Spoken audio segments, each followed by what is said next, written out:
오늘은 운명을 바꾸는 기도라고 하는 제목으로 함께 말씀을 나누려고 합니다. 말씀을 통하여 우리 각자에게 들려주시는 성령의 음성을 듣는 시간이 되기를 바랍니다.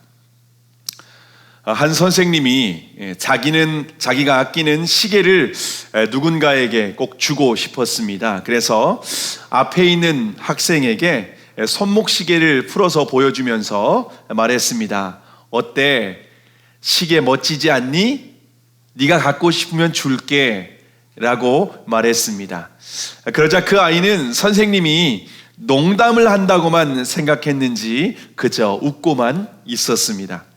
선생님은 다른 학생에게도 똑같이 말했습니다. 그런데 그 학생은 손을 내밀면 친구들에게 웃음거리가 될 거라고 생각하면서 머뭇거렸습니다.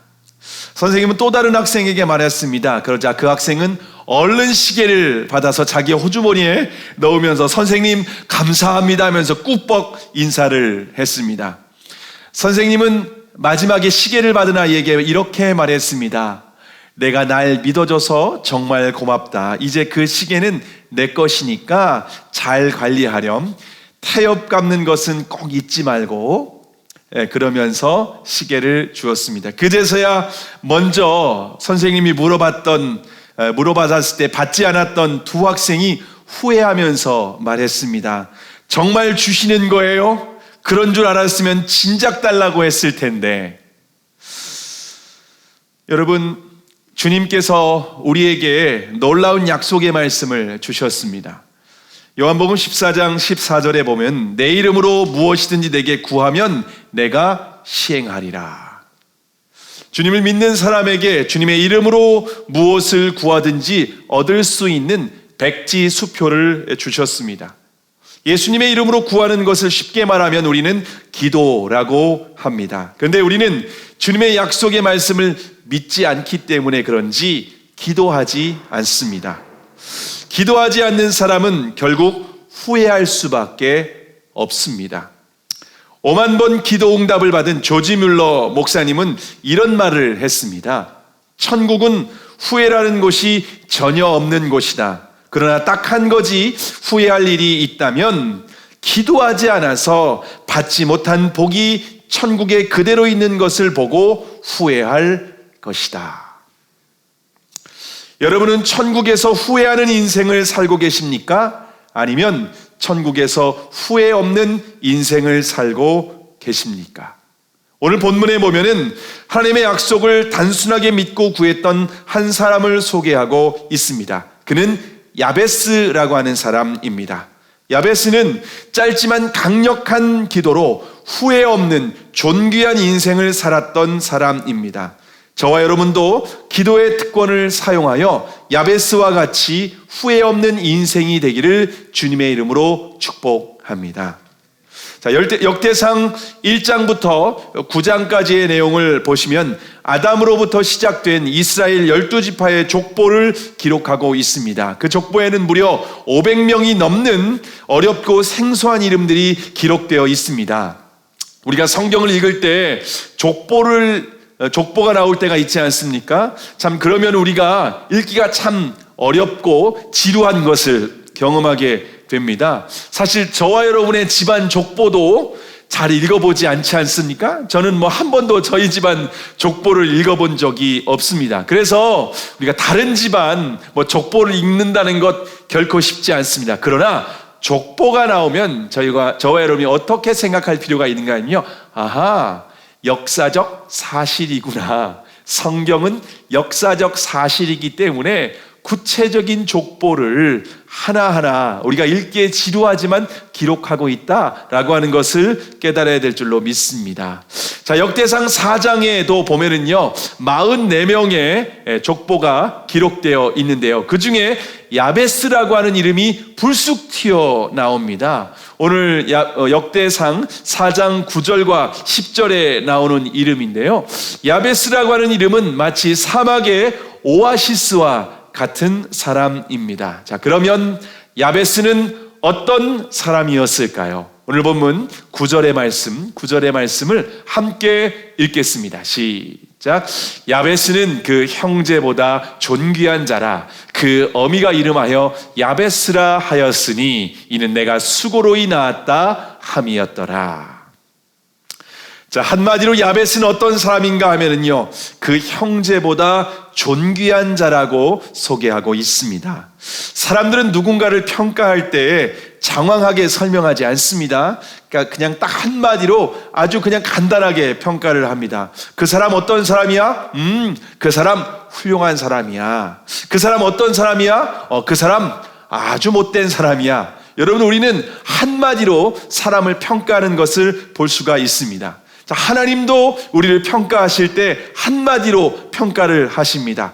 하나님과 동행한 에녹, 하나님의 마음에 합한 사람 다윗, 믿음의 조상 아브라함. 여러분, 이렇게 우리가 하나님도 성경에 보면은 아주 간단하게 한마디로 사람을 평가할 수가 있는 거, 평가하는 것을 볼 수가 있습니다. 바라기는 저와 여러분도 야베스와 같이 존귀한 자라고 하는 인정을 받고 하나님의 복을 누리는 인생이 되기를 주님의 이름으로 축복합니다. 자, 그러면 야베스는 어떻게 존귀한 자가 될 수 있었을까요? 아이러니하게도 야베스는 환경적으로 보면은 절대로 존귀한 자가 될 수 없었습니다. 왜냐하면 야베스라고 하는 이름은 그가 고통을 불러온다라고 하는 뜻입니다. 여러분, 히브리어로 이 야베스라고 하는 이름에 담겨 있는 뜻이 그가 고통을 불러온다. 야베스는 축복을 불러오는 사람이 아니라 오히려 저주를 불러오는 사람이라고 하는 이름의 의미가 있습니다.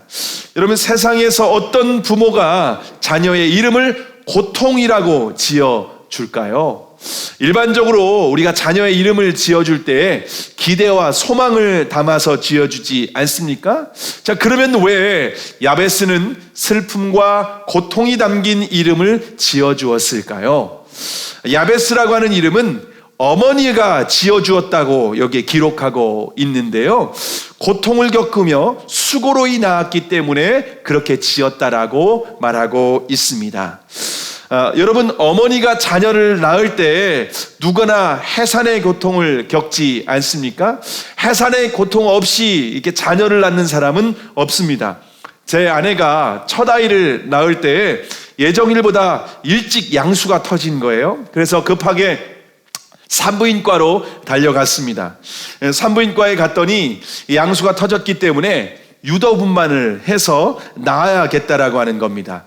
그래서 제가 그러면은 유도분만을 하면은 언제 나오나요? 라고 하니까는 선생님이 이렇게 말하더군요. 하늘이 무슨 색이죠? 네, 파란색이죠. 예, 하늘이 노래지면 그때 나올 겁니다. 이렇게 말씀을 하시더라고요. 예, 하늘이 노래지면은 그렇게 해산의 고통을 하면은 그제서야 나오게 될 거라는 겁니다. 실제로 아내가 하늘이 노래지니까 그때 아이가 태어나기도 했습니다.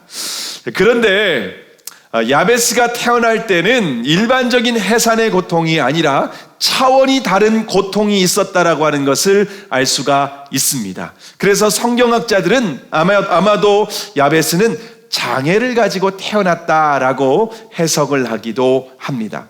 몸에 장애를 가지고 태어난다라고 하는 것은요, 얼마나 고통스러운 삶인지 모릅니다. 뿐만 아니라 아버지가 없는 유복자로 태어났을 것이다라고 성경학자들은 말을 합니다. 왜냐하면 일반적으로 성경에서 아버지가 자녀의 이름을 지어주지 않습니까? 그런데 야베스라고 하는 이름은 누가 지어주었습니까? 어머니가 지어주었다라고 말씀을 하고 있습니다. 이것은 아마도 아버지가 부재했다라고 하는 것을 우리가 짐작할 수가 있습니다.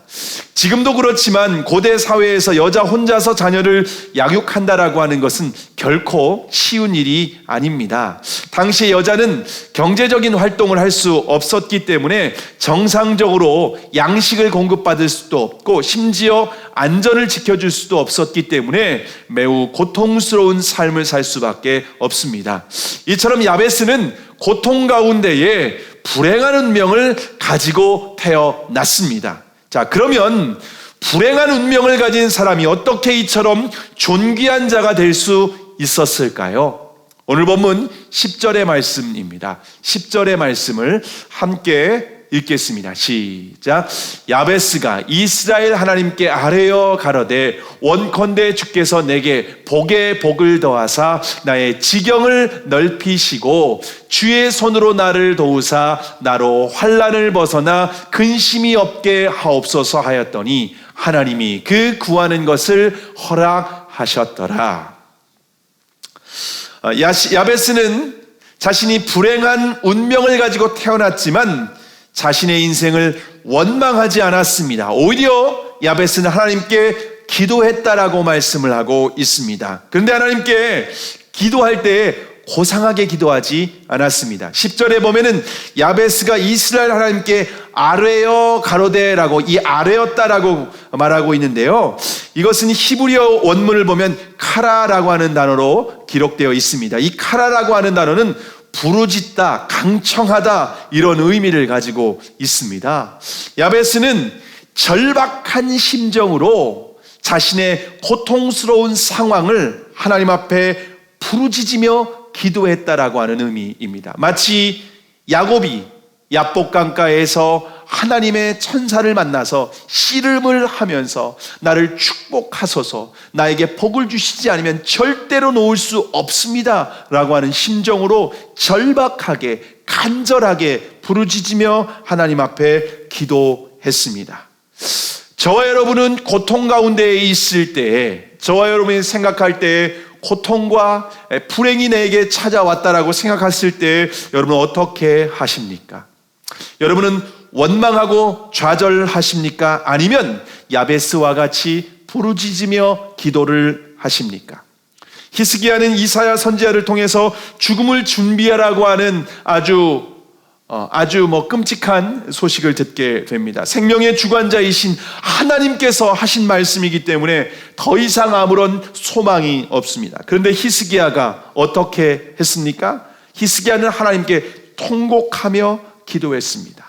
하나님 앞에 눈물을 흘리며 부르짖었습니다. 근데 놀라운 것은 하나님께서 히스기야의 눈물을 보시고 그의 기도를 들어주셨다라고 성경은 말씀하고 있습니다. 결국 히스기야는 15년의 생명을 연장을 받게 됩니다. 여러분, 지금 코로나19로 인하여서 모든 사람이 얼마나 고통을 받고 있습니까? 고통 가운데 있을 때 우리가 할 일은 왜 이런 코로나가 온 거야? 라고 하면서 원망하고 좌절하는 것이 아니라 주님을 향하여 부르짖는 기도를 하실 수 있기를 바랍니다. 기도할 때 주님이 저와 여러분의 기도에 신실하게 응답하시는 줄을 믿으시기를 바랍니다. 자, 그러면 야베스는 하나님께 부르짖으며 어떻게 기도했습니까? 야베스는 첫 번째로 복에 복을 더하소서라고 기도를 했습니다. 우리 한글 성경에 보면은요, 복에 복을 더하사 나의 지경을 넓히시고 주의 손으로 나를 도우사 환난을 벗어나 근심이 없게 하소서라고 하면서 이게 두 가지처럼 되어 있습니다. 근데 히브리어 원문을 보면은요, 이렇게 다 떨어져 있습니다. 네 가지 기도로 나누어져 있습니다. 그래서 야베스는 첫 번째로 복에 복을 더하소서라고 기도를 했습니다. 오늘 우리가 이제 구정 명절을 이제 지났는데요. 우리나라는 이제 1월 1일에도 새해 복 많이 받으세요 인사를 하고, 또 구정 때도 새해 복 많이 받으세요. 오늘도 그래서 그런 인사를 했는데요. 우리나라 사람들은 특히 복을 좋아하는 민족 같습니다. 그래서 어디에나 복이라고 하는 단어가 많이 있지 않습니까? 그래서 신앙이 없는 사람들도 축복 기도 해준다고 하면 싫어하는 사람이 없습니다. 자, 그런데 오히려 기독교인들이 복이라고 하는 단어를 더 경계하는 경향이 있습니다. 왜냐하면 기복주의가 문제라고 많은 설교를 들었기 때문입니다. 기복주의는 하나님 중심이 아닌 복 자체가 신앙의 목적이라고 하는 의미입니다. 그래서 여러분, 신앙이 복에 우리의 목적이 있으면은요, 반드시 문제가 됩니다. 자, 그런데 성경은 복 자체가 문제라고 말한 적은 없습니다. 오히려 하나님은 우리에게 복이 필요한 존재다라고 말씀을 하고 있습니다. 왜냐하면 하나님께서 저와 여러분 인간을 창조하실 때 가장 먼저 하신 일이 무엇인지 아십니까? 창세기 1장 26절과 27절에 보면은 하나님이 자기 형상 곧 하나님의 형상대로 사람을 창조하시되 남자와 여자를 창조하시고, 잘 들어보시기 바랍니다. 하나님이 그들에게 복을 주시며 그들에게 이르시되 생육하고 번성하여 땅에 충만하라. 땅을 정복하라. 바다의 고기와 공중의 새와 땅에 움직이는 모든 생물을 다스리라 하시니라. 하나님은 하나님의 형상대로 사람을 창조하신 후에 그들에게 가장 먼저 하신 일이 복을 주신 것입니다. 하나님이 주신 복 가운데 우리는 생육하고 번성하고 땅에 충만하고 땅을 정복하고 다스릴 수 있도록 하나님께서 우리를 창조하셨습니다. 그러므로 우리가 하나님의 창조의 목적대로 우리가 바르게 살기 위해서는 반드시 하나님의 복이 필요한 줄을 믿으시기를 바랍니다. 자, 그러면 여러분, 성경적인 복에 대한 개념은 무엇일까요?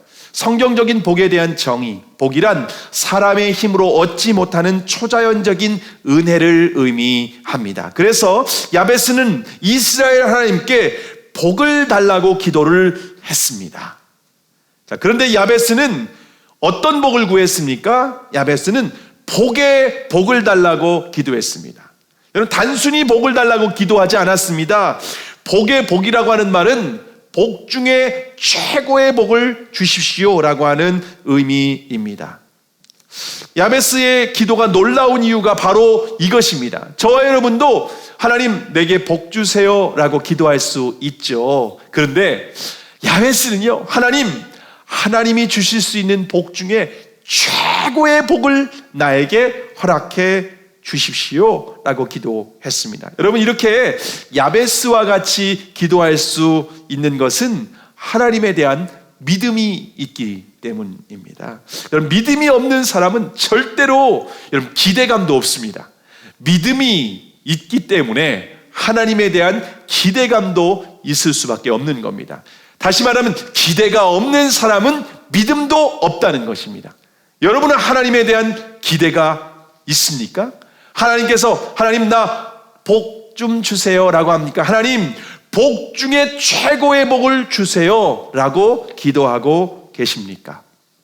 자, 그러면 하나님께서 주실 수 있는 최고의 복은 무엇일까요? 무엇인지는 구체적으로 안 하고 있는데 복 중에 최고의 복은 무엇일까요? 이번 명절 연휴에 집에서 아이들과 함께 제가 담보라고 하는 가족 영화를 봤습니다. 혹시 보셨나요? 예, 가족과 함께 보시면 감동이 있을 것 같습니다.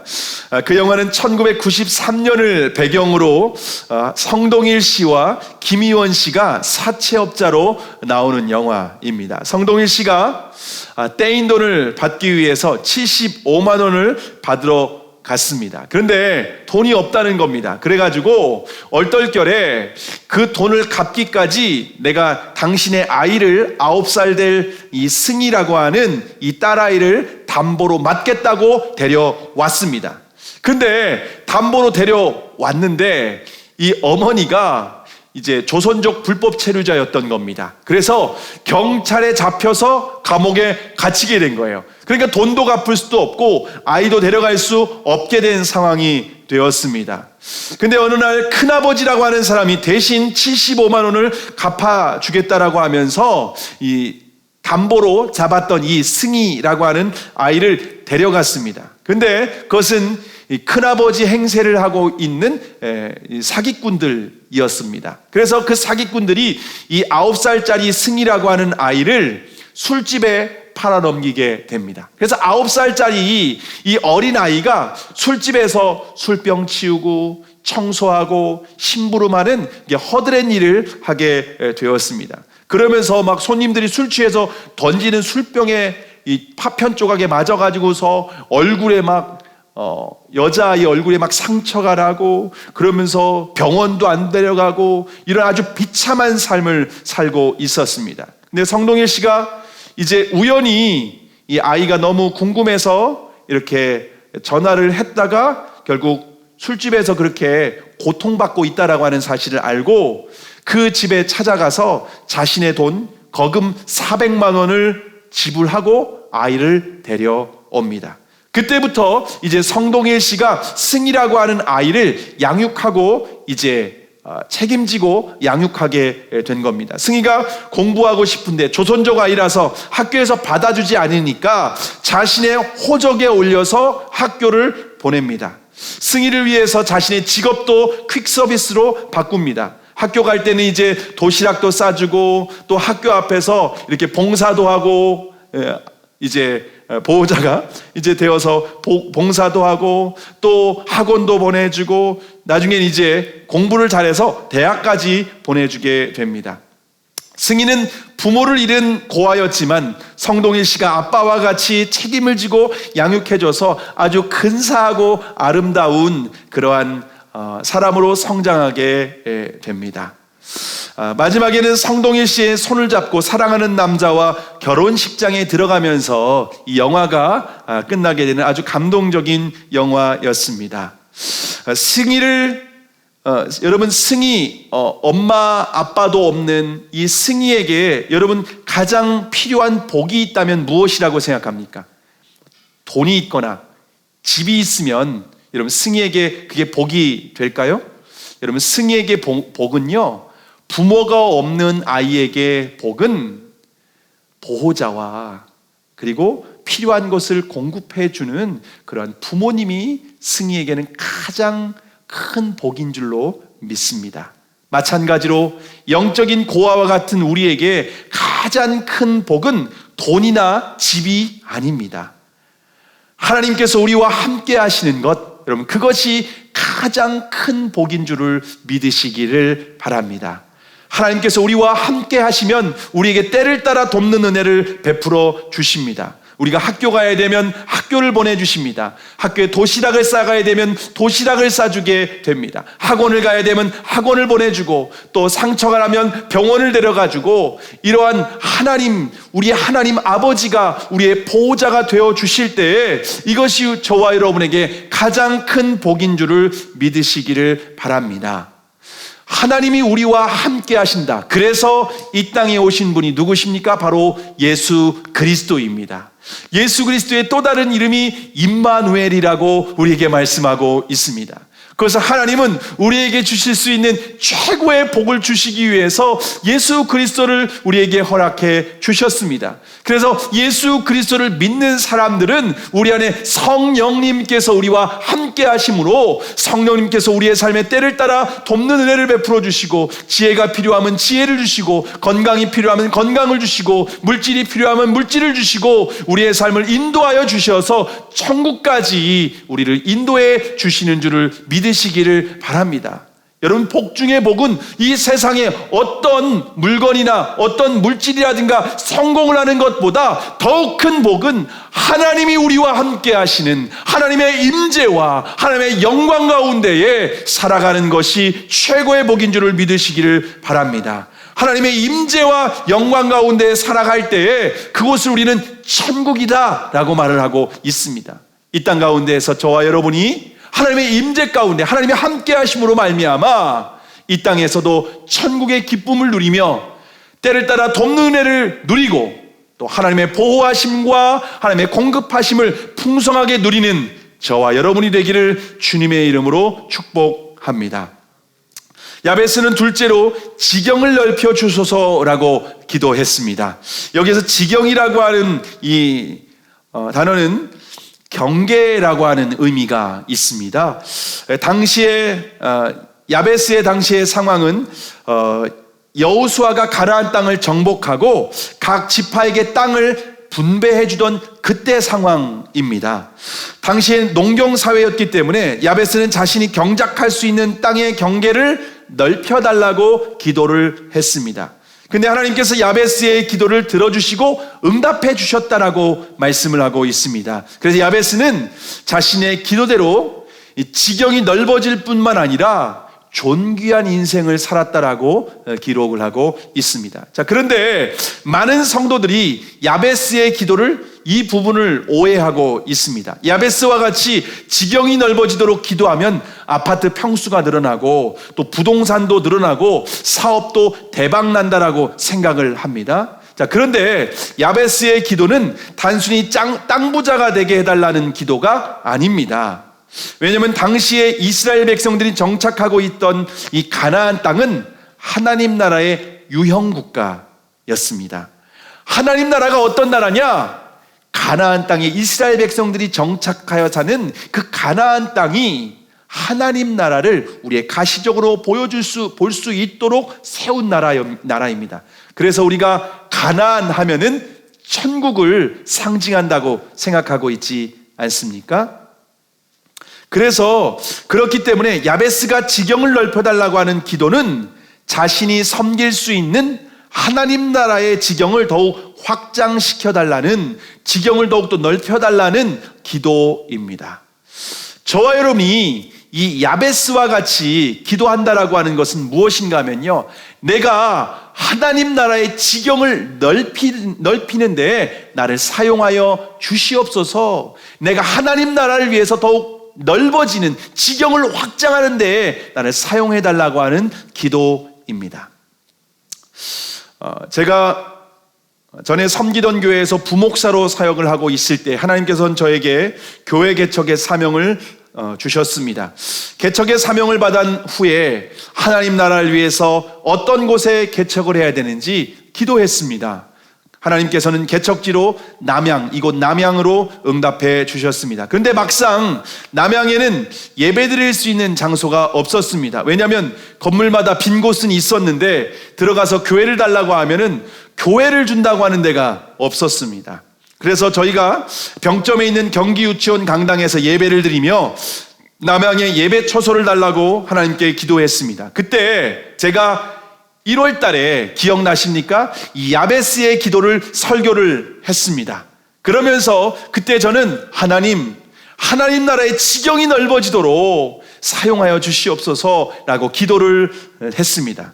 근데 그렇게 기도해도 당장 눈에 보이는 가시적인 응답은 없었습니다. 그럼에도 불구하고 포기하지 않고 계속 기도할 때 하나님께서는 마가복음 14절의 말씀으로 응답해 주셨습니다. 14장 14절에 예비된 큰 다락이라고 하는 말씀을 읽는데 제 마음에 감동이 되는 거예요. 하나님의 처소가 이렇게 예비된 큰 다락이 남양에 있구나라고 하는 그 말씀을 붙들고 더욱 구체적으로 기도했는데 하나님은 40일 만에 이곳으로 저희를 인도해 주셨습니다. 하나님은 제가 그리고 성도님들과 함께 생각했던 장소보다 훨씬 더 큰 장소를 허락해 주셨습니다. 처음에는 저희가 60평, 70평 정도면 충분하다 생각을 했습니다. 개척교회가 사람도 많지 않기 때문에 60평, 70평 정도면은 자를 거 자르고 주방 빼고 유아실 빼고 그리고 우리가 예배드릴 공간 해도 충분하다 생각을 했습니다. 그런데 하나님은 이곳으로 인도하셨는데 1, 2층 합쳐서 150평의 장소로 인도하셨고 대지는 380평이나 되는 곳으로 우리를 인도해 주셨습니다. 하나님 나라를 위해서 얼마나 크고 넓은 곳으로 우리를 인도해 주셨는지 모릅니다. 여러분, 이곳으로 인도하신 것은 하나님께서 우리의 지경을 넓혀 주신 것입니다. 강당 유치원에서 좁은 곳에서 불편하게 남의 집에서 마치 새빵살이 하는 것처럼 그렇게 예배를 드리다가 하나님은 6개월 만에 이곳으로 인도해 주셨는데 우리의 지경을 얼마나 넓혀 주셨는지 모릅니다. 이곳의 지경을 넓혀 주신 목적은 하나님 나라를 위하여서 우리가 사명을 감당할 수 있도록 하나님께서 이렇게 넓은 지경으로 우리를 인도해 주신 줄로 믿습니다. 더욱 중요한 것은 교회를 개척할 때 주님은 안디옥 교회의 비전을 허락해 주셨습니다. 안디옥 교회는 성령이 이끄시는 교회였습니다. 안디옥 교회는 열방에 복음을 전하는 교회였습니다. 안디옥 교회는 모든 교회의 모델이 되는 교회였습니다. 그래서 우리는 개척할 때 자립하는 교회가 되기를 위해서 기도하지 않았습니다. 안디옥 교회와 같이 하나님 나라의 지경을 넓히고 사명을 감당하는 교회가 되게 해달라고 기도했습니다. 성령이 이끄시는 교회가 되게 해주셔서 열방에 복음을 전하는 교회가 되게 하여 주시옵소서. 성령이 이끄시는 교회가 되게 하여 주셔서 한국교회의 대안을 제시하는 모델이 되는 교회가 되게 하여 주시옵소서. 그렇게 기도한 지 이제 2년이 흘렀습니다. 근데 주님은 2년 만에 우리 교회가 자립할 수 있게 하여 주셨고, 또 작년에는 또 1,000만 원 이상의 우리가 선교와 구제비를 사용할 수 있도록 우리의 지경을 넓혀 주셨습니다. 올해는 하나님께서 또 어떻게 지경을 넓혀 주실지 우리가 기대하며 기도하고 있습니다. 여러분, 교회뿐만 아니라 주님은 우리 모두를 하나님 나라를 위해서 부르신 줄을 믿으시기를 바랍니다. 우리가 직업을 통해서 하나님 나라를 확장을 위해서 우리가 살아가야 됩니다. 학생은 하나님 나라를 위해서 지혜를 달라고 기도를 해야 합니다. 사업하시는 분들은 하나님의 나라를 위하여서 이 사업의 지경이 더 넓어지기를 위해서 기도해야 합니다. 직장을 다니시는 분들은 하나님의 나라를 위하여서 내가 이 직장 안에서 존귀한 자가 되게 해달라고 기도해야 되는 줄을 믿으시기를 바랍니다. 저와 여러분이 어떤 일을 하든지 하나님 나라를 위하여서 자신의 지경을 넓혀달라고 기도할 때에 하나님께서는 야베스와 같이 우리의 삶의 지경을 넓혀주시고, 또 야베스와 같이 우리의 삶을 존귀한 자로 사용하여 주실 줄을 믿으시기를 바랍니다. 여러분, 야베스와 같이 하나님 나라를 위하여서 나의 삶의 지경을, 나의 사업의 지경을 주님 넓혀주시고 나를 사용하여 주시옵소서라고 기도할 때 주님 우리의 기도에 신실하게 응답하시는 줄을 믿으시기를 바랍니다. 야베스는 셋째로 주의 손으로 나를 도와주소서라고 기도를 했습니다. 우리의 인생은 반드시 누군가의 도움이 필요하지 않습니까? 사람이 태어나면 부모님의 도움이 필요합니다. 제가 자녀를 낳아 보니까 아주 기본적인 것, 먹고 자고 싸고, 여러분 이 기본적인 것도 스스로 할 수 없더라고요. 근데 저희 집에서는 어릴 때부터 소를 키웠는데, 소는 태어나면요 그날부터 태어나서 걷고, 그날부터 알아서 그냥 부모님 젖 찾아서 먹고, 그렇게 알아서 스스로 살아가더라고요. 근데 사람은 걷는 데만 1년이 걸립니다. 걷는 데만 1년이 되고요. 그리고요, 기저귀를 떼는 데는 최소한 2년이 걸리고요. 학교에 가면 선생님이 도움이 필요하고 때로는 친구의 도움도 필요합니다. 인간이 이 세상을 살아가면서 홀로 살 수 없습니다. 반드시 누군가의 도움이 필요합니다. 근데 문제는 사람의 도움에는 한계가 있습니다. 근본적으로 인간은 하나님의 도움, 하나님의 손이 필요합니다. 전능하신 하나님의 손길이 우리의 삶 가운데 얼마나 많이 필요한지 모릅니다. 믿음의 가정에서 자라서 중학교를 다니던 한 학생에게 어느 날 갑자기 불행이 찾아왔습니다.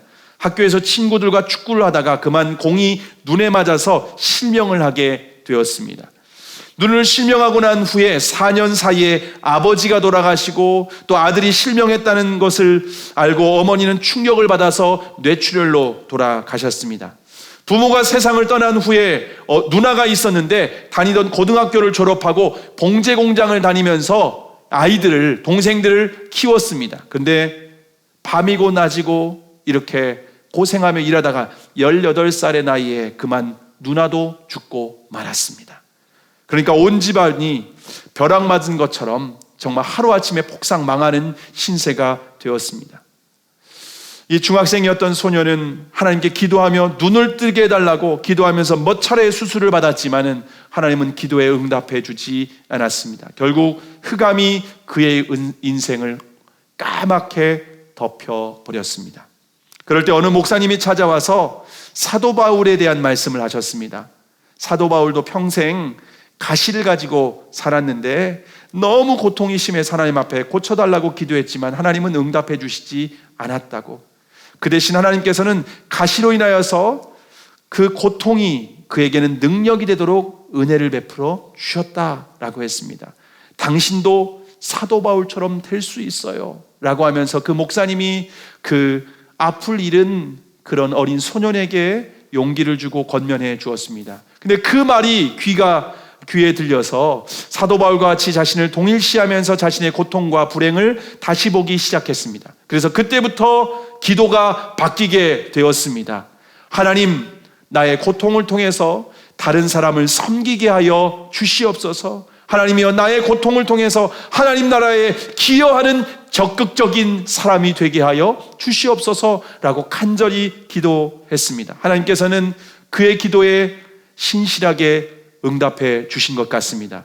왜냐하면 뒤늦게 공부를 시작했는데 연세대학교에 들어가게 되었고, 연세대학에서 공부를 하면서 천사 같은 여자를 만나서 결혼을 하고 미국의 피츠버그 대학으로 유학을 갔습니다. 유학 중에도 많은 어려움이 있었지만 모든 고난과 역경을 이겨내고 우리나라 최초의 맹인으로 박사학위를 취득하게 됩니다. 이 사람은 여러분이 잘 알고 계시는 강영우 박사이십니다. 강영우 박사는 시각장애인이라고 하는 핸디캡을 딛고 미국 연방정부 최고의 공직자인 백악관 차관 보호까지 지내셨습니다. 뿐만 아니라 장남은 하버드를 졸업하고 미국에서 안과 의사가 되었고, 차남은 미국에서 변호사가 되었습니다.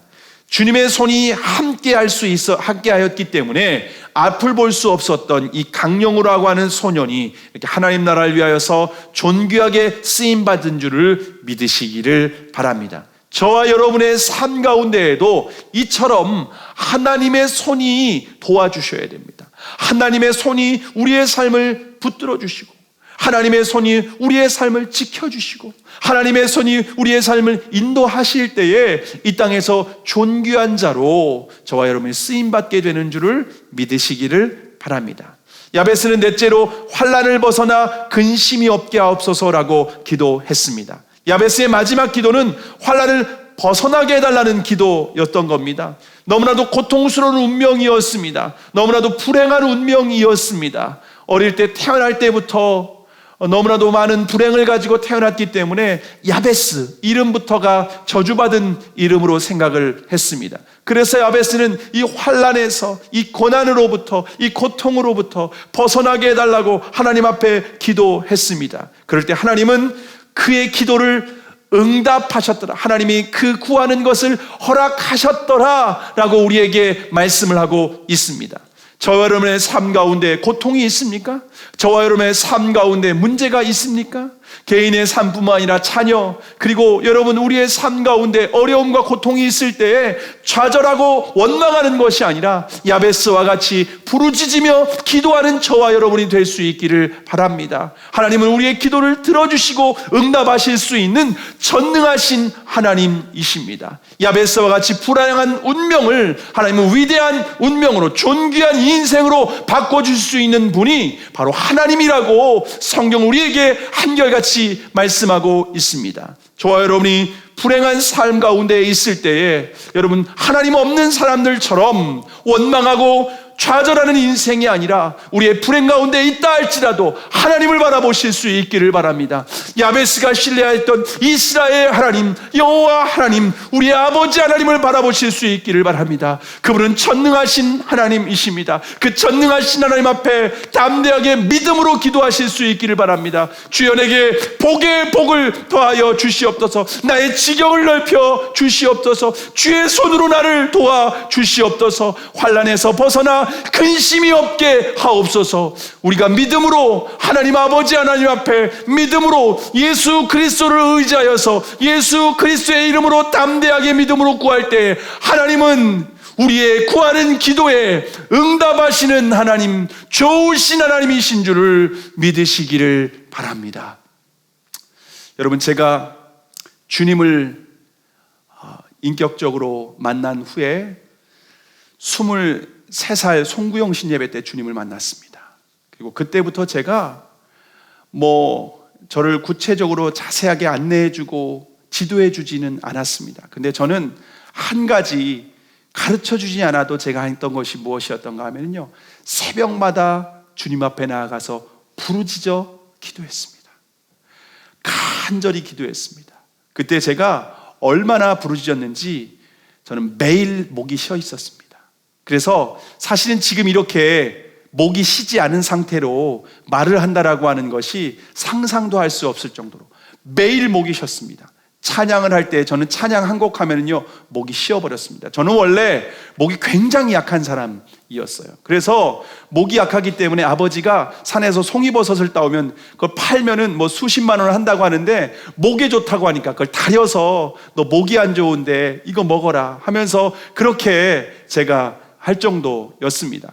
저는 일주일 내내 목이 쉬어 있었습니다. 월요일날 주일날 예배 드리면 저는 목이 항상 쉬었습니다. 새벽마다 기도하기 때문에 쉬지 않았기 때문에 저는 목이 항상 쉬었습니다. 그때 또 찬양 인도를 했습니다. 음치에 박치였던 제가 찬양 인도를 하는데 저는 하여튼 뭐 간절히 또 찬양하는 건 또 잘하니까 간절히 기도하고 부르짖는 건 잘하니까 저는 그렇게 했습니다. 하나님은 저의 기도에 응답해 주셔서 신학을 공부할 수 있도록 저에게 소명을 허락해 주셨고 또 이곳에 개척해서 너무나도 귀한 우리 더 살리는 교회를 섬길 수 있는 존귀한 인생으로 축복해 주신 줄을 믿으시기를 바랍니다. 여러분, 우리가 하나님 앞에 부르짖을 수 있기를 바랍니다. 2021년 저와 여러분이 사람 앞에 우리가 애걸복걸하는 인생이 아니라 하나님 앞에 우리가 부르짖고 야베스와 같이 간절히 기도하는 저와 여러분이 될 때에 하나님은 저와 여러분의 인생을 존귀한 인생으로 세워주실 줄로 믿습니다. 우리의 운명을 바꾸는 그러한 놀라운 기도, 오늘 야베스의 기도가 오늘 한 번 듣고 끝나는 기도가 아니라 여러분의 평생의 기도가 될 수 있기를 바랍니다. 그 기도를 통하여 하나님은 우리의 삶 가운데 신실하게 응답하여 주셔서 저와 여러분의 삶을 통하여 하나님 나라가 확장되는 데에 존귀하게 쓰임받는 저와 여러분 되기를 주님의 이름으로 축원합니다.